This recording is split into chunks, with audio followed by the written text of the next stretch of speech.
In this lesson, we are going to be looking at the grammar forms of present progressive and what makes them different from the respective present simple forms. First and foremost, I would like you to participate in a little associations experiment.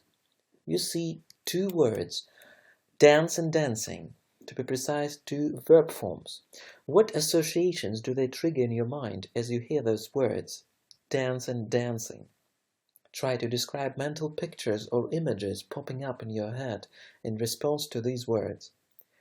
Here, our objective is to figure out what dance and dancing are all about meaningfully, and most importantly, we will try to do it ourselves without any prescriptive textbook rules imposed on us.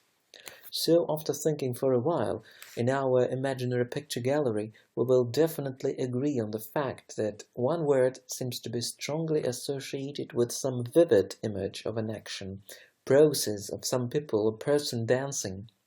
It looks as if you are involved in the middle of this activity. When it comes to the other word, the picture appears to be rather abstract and not so easy to paint and describe. It's a sort of a sketch. On the screen you can see two suggested pictures which could reflect the mental associations we have been speaking about, and without any effort we will match the words with the suggested variants of images. It might come as a surprise, but this mental operation provides a good insight into the mind of English speakers themselves when they are using simple and progressive forms. In other words, the progressive form implies a person's visual, up-close perception of an action, that is, subjective observation of something happening in the middle. It's as if we are practically involved in the process, experiencing it for ourselves. We see it. It's not the case with the simple form, which describes something known or understood objectively, that is, action is perceived as a total of what is supposed to be its components. It is more generalized, like a structure. Let's take a very simple situation for a start. The train leaves at 5 presupposes that we refer to something known and understood, particularly the timetable which is available for everyone. In contrast, describing a situation in which the train is leaving, we make it clear that it is we who are individually affected by this action, as if we are part of the action in the middle of its happening. Referring to a future action, we can also use the present progressive form when we present it as a will-be event, but which is already in the middle of its realization, and we are actively involved in this. For example, if I'm leaving tonight, I feel I've experienced this living in such a way that I am packing things, informing my friends that I will be away when the night falls. It means that I have train tickets and somebody waiting for my arrival, which can be characterized as a fixed arrangement. Let's check out another example which may seem rather tricky, especially in terms of traditional interpretation. Somebody advises you not to use the telephone in the office and says, "The telephone doesn't work, use another one." Why doesn't work if the action takes place at the moment of speech, now? Well, to understand this, I want you to answer the question, can we normally see or feel how the telephone is out of order? In this situation, the speaker obviously does not refer to his or her individual experience, visual observation. Instead, the speaker informs you about the objective fact which is already known to a particular number of people. And now it's your turn to learn it. In contrast, the next slide shows us a person's involvement in the middle of the action. She herself is feeling how the telephone is out of order. There can be a number of situations when English speakers choose supposedly wrong forms to describe reality. Actually, we cannot accuse them here of breaking the rules, nor can we say that they speak bad or incorrect English.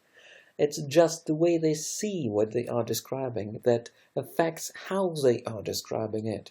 For example, a woman refers to the condition of her husband's eyesight as something actively observed and acutely felt by her, because it's not working the way she wants. That's why she chooses be-doing form.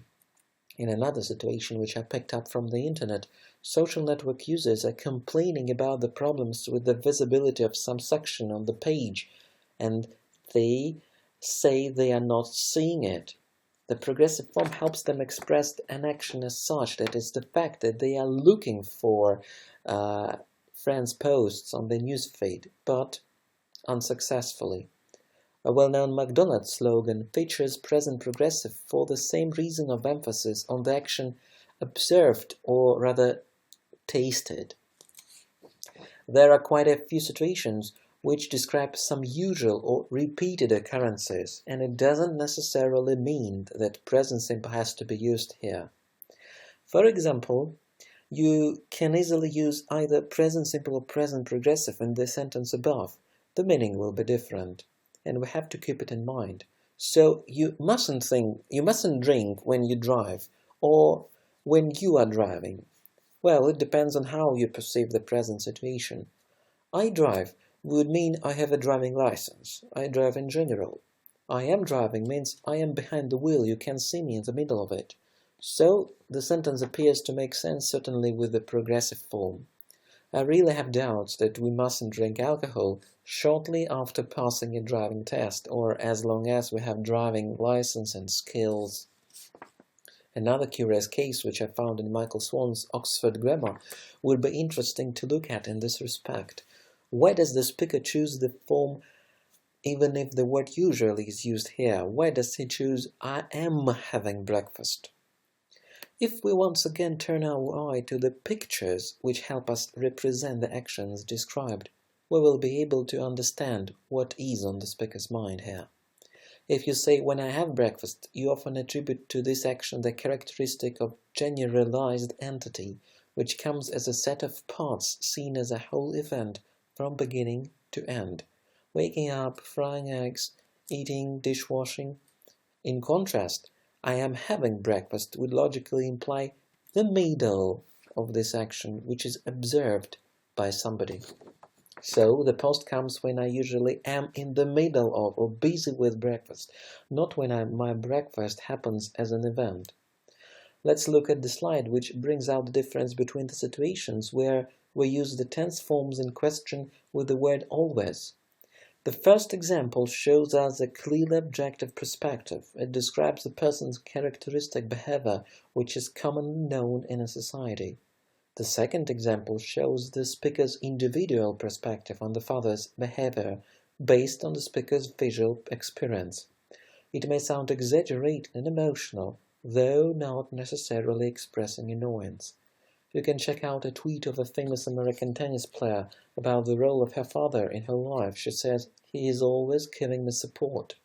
The statement reflects her personal emotional experience as a daughter of this particular man, and it is purely subjective.